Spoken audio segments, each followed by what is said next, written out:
Hey, Christoph. Um, Responding to, first of all, your quote about consistency.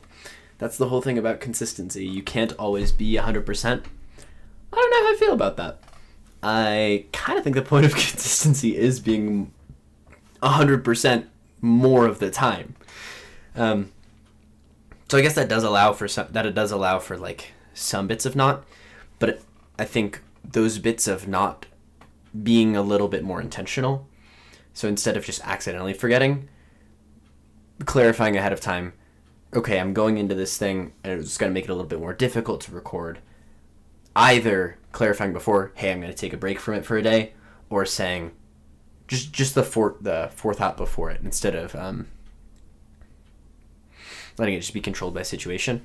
I don't know. Then interesting to hear about where you'd want to live and what kind of factors that play into it. Yeah, delved into those factors a little bit more than I had kind of thought about. I was just thinking about scenery, but I think there's a lot more to think about. But then I'm also curious to hear you expand. You kind of petered off on talking about some emotions where you're feeling like some things are holding you back or something. If you want to go into that layer, love to talk to you about it. I didn't quite get the situation around it.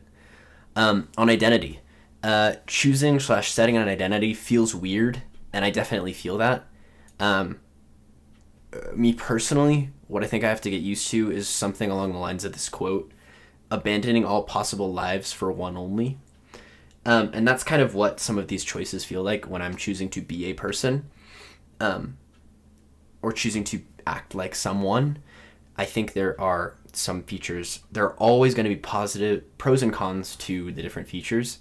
And it's the idea of you do something and kind of like to some degree forgetting about the positives, but then and then you're like, oh man, but I don't like this. Maybe I should do this, and kind of swapping between ones where you're getting the positives of both, but you're also getting the negatives both. So it's kind of like zero-sum game. You're not helping it. Yeah. So like just in general, everything is possible, but not all at once. Life is about choices, and we have to make some, but making some consistently, back to the first thing, to make progress on any of those. Then, when do you think it's bad being enthusiastic? I kind of got the vibe that you're trying to live between some extremes. So like you don't want to be mute or like kind of just like emotionless, but you don't want to be excessive either. And it kind of feels like maybe when you hit one or the other extremes, you might overcorrect instead of like leveling out. Don't know if that's kind of what you're feeling. If that is what you're feeling, I definitely understand that. I tend to do that sometimes. And I think in my own experience, taking some time to specify and maybe break down some specific situations where you feel like you didn't respond how you wanted to might be helpful. I've noticed a few patterns in my own behavior, some of which I haven't necessarily found the root of, but I've found some things close enough that I can start to address it, like correct it.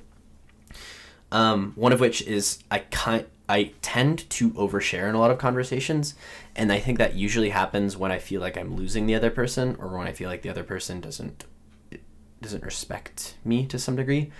And I also think I have a tendency to think that other people don't respect me. And so then I kind of go down the path of oversharing, and kind of, it's not intended as bragging, but some of the things I say, I'm just trying to say like, hey, I'm worth your time. But I think to some people, so number one is fixing my perception that some other people don't respect me. But number two is not responding with that overcorrection of like, it's not helpful to tell them some things to try to get them to respect me more. Sometimes I think there are better ways to go around it. Question-wise, I was just kind of looking to drill a little further into what you were talking about with your identity, if that's okay with you. What are some situations where you feel that puppy enthusiasm comes through? And then how is it negative / like, why do you want to change it? So, yeah. See you later.